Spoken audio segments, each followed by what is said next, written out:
उससे देख इस कार का इतना डेंजरस एक्सीडेंट हुआ है लेकिन स्टिल लोग बच गए। लोग कैसे बच गए?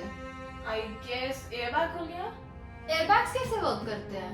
लाइक मैकेनिज्म क्या है इनके पीछे? विजय सर से पूछते हैं।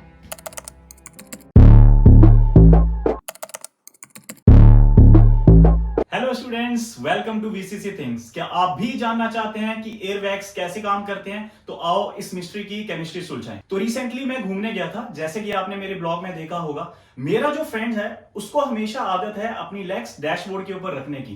तो जब भी वो ये चीज करता तो मैं उसको मना करता। मेरे बार बार टोकने पे वो बहुत ज्यादा इरिटेट हो जाता है और मुझसे पूछता है तू क्यों मना कर रहा है। तो उसके इस क्वेश्चन का भी आज मैं आंसर देने वाला हूं इस वीडियो में। तो क्वेश्चन है, एयरबैग करता क्या है?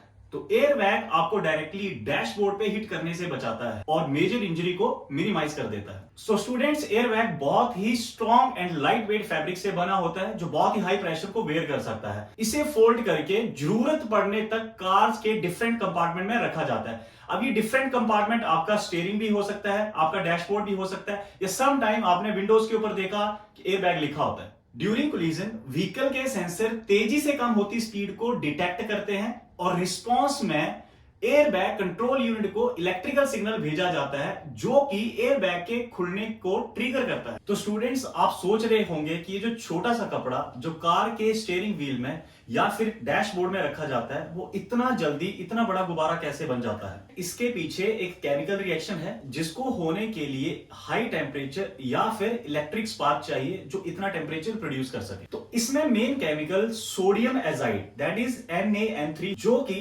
डिकम्पोज होता है इलेक्ट्रिक स्पार्क से सोडियम एंड नाइट्रोजन गैस में। वहां पे सोडियम के वेपर्स भी बनते हैं, इसीलिए ये जो गैस बनती है वो बहुत ही टॉक्सिक हो सकती है। 50 gram of sodium azide nearly 70 litre तक नाइट्रोजन गैस प्रोड्यूस कर सकता है। ये रिएक्शन बहुत ही फास्ट होता है। ये इतना फास्ट होता है कि 2 मिली सेकेंड के अंदर सारा का सारा सोडियम एजाइड जो है वो डिकम्पोज हो जाता है सोडियम और N2 गैस में, और 30 मिली सेकेंड के अंदर अंदर पूरे एयरबैग के अंदर नाइट्रोजन गैस भर जाती है। बट स्टूडेंट्स, ये जो रिएक्शन आपको इतना इजी दिख रहा है, इतना इजी होता नहीं है। NaN3 की डिकम्पोजिशन पे जो गैस प्रोड्यूस होती है वो हाईली टॉक्सिक होती है। इसकी टॉक्सिसिटी को कम करने के लिए कुछ केमिकल्स यूज किए जाते हैं, that is silicon dioxide and potassium nitrate. अब इसमें एक और दिक्कत आती है, सोडियम एजाइड जो है वो बहुत ही जल्दी मॉइस्चर को एब्जॉर्ब कर लेता है और ड्यूरिंग पैकिंग अगर थोड़ा सा भी मॉइस्चर एब्जॉर्ब हो जाता है तो ये केमिकल बहुत ही खतरनाक बन जाता है। छोटे से इलेक्ट्रिक स्पार्क से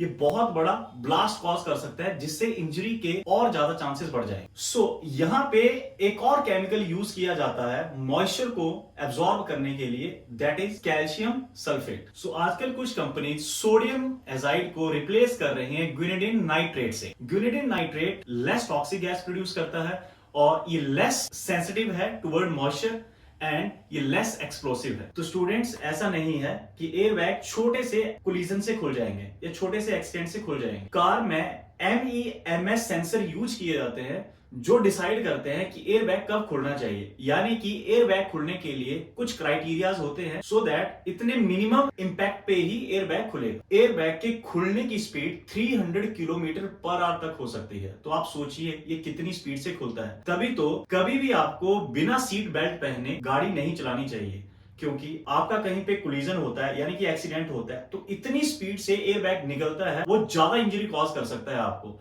यानी कि वो ज्यादा फैटल हो सकता है। तो स्टूडेंट सोचो, जो आपके साथ साइड वाला पैसेंजर अगर उसने लेग्स डैशबोर्ड के ऊपर रखी हैं, आपको पता है एयरबैग इतनी स्पीड से खुलता है, तो जब एयरबैग खुलेगा तो वो पर्सन टोटली कोलैप्स हो सकता है। तो ये रही एयरबैग्स के रिलेटेड इंफॉर्मेशन।